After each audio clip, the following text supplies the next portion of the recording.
Oi, pessoal, tudo bem? Meu nome é Miyuki, conhecidamente como Miki, e vim aqui para responder perguntas de clientes da minha tradução. E como tanto com as outras pessoas, japoneses, brasileiros, pessoas ao meu redor, de como foi que eu aprendi a falar japonês, a ler, escrever. Escrever eu não digo muito, mas assim, eu sei escrever um pouquinho, mas assim, como foi esse trajeto. Então, eu vou falar desde quando eu tava no Brasil, que eu era criança. Eu cresci num bairro de colônia japonesa, então a gente tinha aulas de Nihongo, de japonês, né? E o que basicamente eu aprendi nessa época foi hiragana e katakana, porque eu era uma criança muito sapeca, muito elétrica e eu, tipo, não queria me concentrar nos estudos. Então já sabe como que é, né? Eu já sou assim assim, essa pessoa elétrica, essa pessoa que, tipo, não para em lugar nenhum, né? Então, ah, mas tudo bem. Aí, o que acontece? Eu tinha a mania de ouvir, porque meus pais, como tanto meus avós, né, da parte de mãe e pai, falavam em japonês conosco, mas a resposta era sempre em português. Então, quer dizer, praticamente, era só em português. Então, eu entendia, mas não falava. E quando eu cheguei no Japão, eu senti essa dificuldade. Eu não falava porque eu tinha medo de falar. Na primeira fábrica que eu entrei, eu falei em japonês e eles riram muito da minha cara, porque eram, além do sotaque ser brasileiro, né? As palavras que eu aprendi na época eram um pouco antigas. Então, vou colocar um exemplo aqui, que a gente fala otearai, que é no banheiro, né? Otearai, toire. E na época, o que eu aprendi era benjo, que todo mundo acho que sabe, benjo. Benjo é uma palavra muito antiga, se referindo ao banheiro. E quando eu falei essas palavras, por exemplo, esse benjo, os japoneses da fábrica onde eu estava caçoaram, tiraram muito sarro de mim e com isso eu fiquei com muito medo de falar, né? Eu perdi a vontade, eu perdi aquela coisa de, não, eu quero aprender a falar, eu comecei a ficar com vergonha. Tanto que, até para fazer esse vídeo, sinceramente, eu estou morrendo de vergonha, né? Mas eu decidi fazer, mesmo que seja meio errado, mesmo que não esteja de bom, vamos dizer assim, boa qualidade, né? Mas eu vou, mesmo assim, vou colocar no ar, assim pretendo, tá? E foi muito difícil, não vou negar. Acho que o fato de você falar, tentar falar e alguém rir da sua cara faz com que você perca, sim, o ânimo de falar em japonês. Só que passado 3 anos, eu dependia tanto de outras pessoas, da minha mãe, né, de amigos, de família, e eu comecei a me sentir muito mal, e eu comecei a estudar por conta. Qual foi uma das primeiras atitudes que eu tomei? Bom, aprender a entender o japonês aqui do Japão. Então, como que foi isso? Foi pela televisão. Sim, comecei a assistir televisão. No começo eu não entendia nada. Eu praticamente interrompia toda a programação que tinha. Eu interrompia a minha mãe que estava assistindo ou alguém que esteja do meu lado para perguntar o que está sendo falado, porque eu não entendia nada, nada. Sabe o que é nada? Porque as pessoas, bom, os japoneses falam rápido, mas na verdade não é que falam rápido, é que nós não estamos acostumados a ouvir, e quando ouvimos com uma certa rapidez, né? Que a gente fica meio assim, não tô entendendo o que tá sendo falado. Mas se você fica assistindo vários e vários dias seguidos, você vai se acostumando com o ritmo, você vai se acostumando com as palavras e você vai conseguindo entender cada palavra dita ali. E com isso, a sua fala também automaticamente vai melhorando. Então, quando você quer expressar alguma coisa, se você entendeu a palavra que foi falada na televisão, você vai conseguir falar. Às vezes errado? Sim, eu errei muito no começo, né? Mas eu perdi o medo de errar, eu perdi o medo de caçoarem da minha cara. E o que eu colocava sempre na minha cabeça é: eu sou estrangeira e tá tudo bem.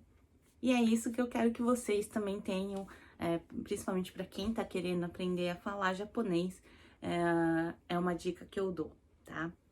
A segunda coisa que me fez aprender a ler mais, né, a ler, a entender, a interpretar, que foi numa época que eu estava em casa, eu não estava trabalhando nessa época, e toda carta que chegava tava tudo em kanji, em ideogramas japoneses, né, que é aqueles monte de tracinho, né? Aí o que eu comecei a fazer? A cada ideograma eu contava quantos pauzinhos que tinha, né? Eu tenho 2 dicionários aqui em casa, é que agora não tá na minha mão, mas são 2 dicionários que me ajudaram muito nessa fase, que é para pessoa, para crianças, né? Dicionário para crianças que estão no ensino básico, ensino fundamental, shogakko. Como que eu falo? Ensino fundamental, não. Ensino fundamental. Ensino fundamental. É de 1ª a 4ª série no Brasil, tá? E esses dois dicionários me ajudaram muito porque um era só de kanji, só de ideogramas japoneses, tá? E eu contava quantos pauzinhos que tinha, né, no kanji, e ia lá e procurava por a quantidade de pauzinhos. E ia procurando um por um o estilo e até achar exatamente aquele kanji que estava ali na minha frente. E eu comecei a ver tal, aí tem o onyomi e kunyomi. Eu colocava os dois. Colocava o onyomi em cima, o kunyomi embaixo. E se era yon, então eu colocava yon, né, shi, né. E o próximo kanji eu fazia a mesma coisa. Ia lá, contava os quantos pauzinhos que tinha, ia lá, procurava e ia escrevendo. Aí, fica duas, vamos dizer que como são onyomi e kunyomi, eu não sabia qual que exatamente era. Então, para procurar no outro dicionário, que era da palavra e o significado da palavra. Então, quer dizer, são vários kanjis juntos e o significado desse kanji, né? Aí eu ia lá e procurava primeiro por onyomi, a primeira letra. Então, procurava, por exemplo, se tem alguma palavra que tem yon e shi, então eu procurava yon. Se tem yon, né? Tá certo que o yon é uma palavra só, né? Mas tudo bem. Eu ia lá, yon e shi. E eu procurava. Se não tivesse no yon, eu procurava no shi. Aí ia lá, shi. Tá, então o que tem no shi, né? E assim ia. E assim eu fui aprendendo mais, entender os ideogramas japoneses, né? Então eu espero que isso tenha te ajudado numa forma de aprender o kanji. Mas o que eu quero dizer, essa é uma terceira dica. Tem muita gente que eu sei que entende japonês, mas morre de medo de falar. Gente, não façam isso com vocês. Percam medo. Mesmo que seja errado, sabe? Eu já atendi muita gente que realmente entendia tudo o que o médico, ou então a outra pessoa japonesa estava falando, mas na hora de falar não conseguia falar, olhava pra mim e, tipo, começava a falar em português comigo pra eu poder traduzir. Eu sei que dá medo, muito medo de falar, né? Muito medo de errar e muito medo de ser mal interpretada, né? Mas até hoje, eu, apesar de ser tradutora, tem algumas coisas que eu não sei ainda. Eu tô numa fase de aprendizado todo dia, né? Então, quando eu vejo que é uma coisa que eu não sei, eu simplesmente pergunto, o que é? Né? Eu repito o que a pessoa falou e pergunto qual é o significado. Por quê? Tem muita coisa que realmente, se você não tá inserida nesse dia a dia, você não sabe o que é. E não tenha vergonha de perguntar, não tenha vergonha de falar que não sabe. A gente não é obrigado a saber de tudo, né? Isso é referente a todas as línguas estrangeiras, tá? Não é somente ao japonês.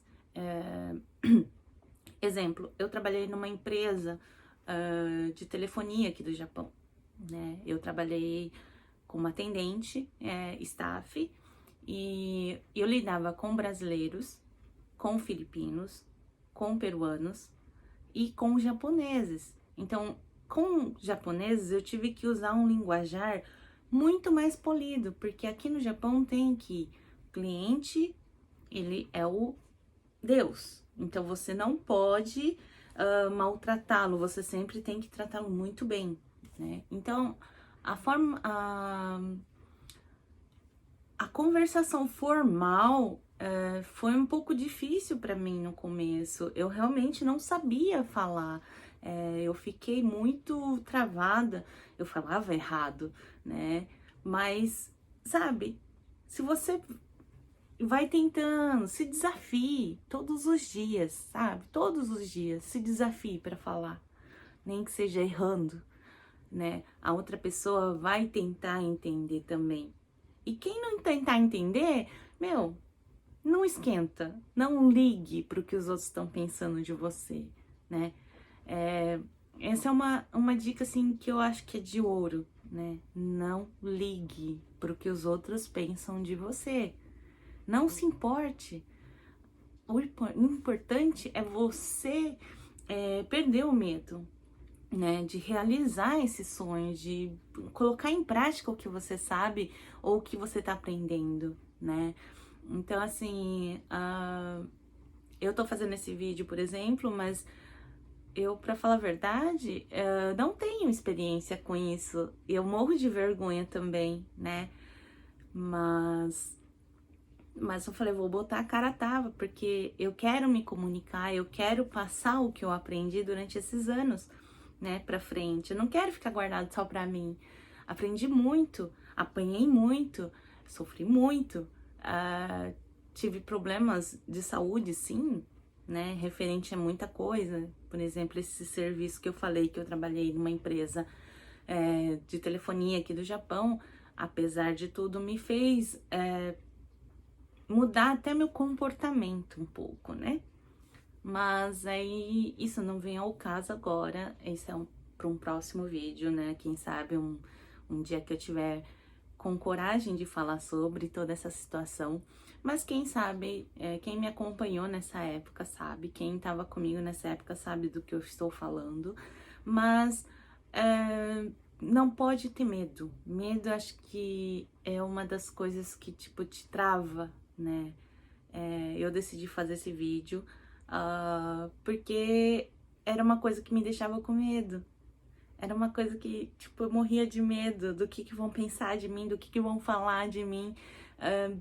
Mas eu olhei pra trás e vi que, putz, eu passei por tanta coisa e eu vou ter medo disso? Não posso ter medo disso, né? Então eu desafio vocês, todos vocês, a perderem o medo, né? A ir atrás do que vocês gostam, tá? Tem uma outra dica, tava esquecendo já, gente. Tem uma outra dica. Eu sou apaixonada por música, né? Sou apaixonada por música. Tenta achar o que vocês que estão me assistindo gostam. Se é música, se é computador, se é esporte. Pegam um hobby ou alguma coisa que vocês gostem, né? E através desse assunto, procurem em japonês.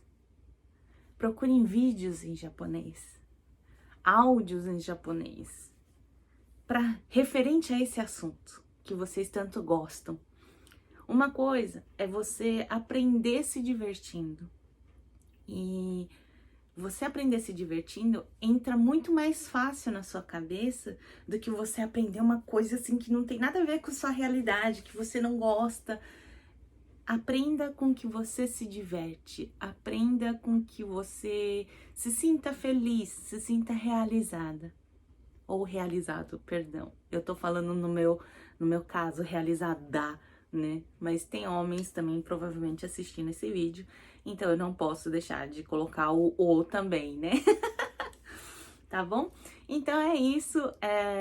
Se você gostou do vídeo, dá um curtir, por favor, por favor, por favorzinho. E comenta também, fala assim, oi, eu assisti seu vídeo, eu gostei ou não gostei, ou acho melhor você melhorar isso, eu acho que foi engraçado, eu acho que foi... Coloque qualquer coisa, comentem, e se vocês acharam útil o conteúdo, compartilha com todo mundo, com seus amigos, com seus familiares, tá? Então é isso, por hoje vai ficar por aqui, tá? E eu vou trazendo mais vídeos, não sei como, conversas aleatórias talvez, mas eu quero ir colocando mais vídeos, né? Eu quero poder compartilhar mais coisas, tá bom? E qualquer coisa, escreve aqui, é tipo, eu quero saber isso, eu quero saber aquilo, né? Então, assim, comentem, tá bom? Beijo, se cuidem e até a próxima! Tchau, tchau!